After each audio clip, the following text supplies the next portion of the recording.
India চায়নার উপর attack করে দিয়েছে টুইটারে।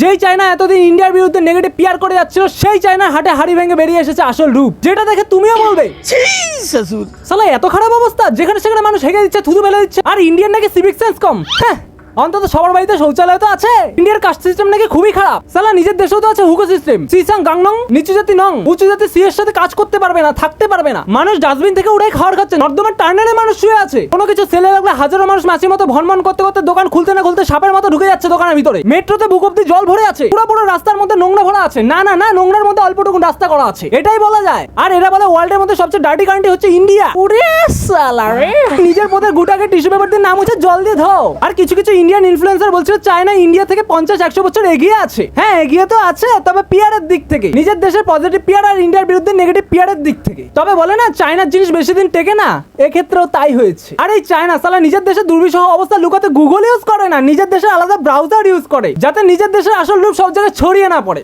কিন্তু তা তো হলো না।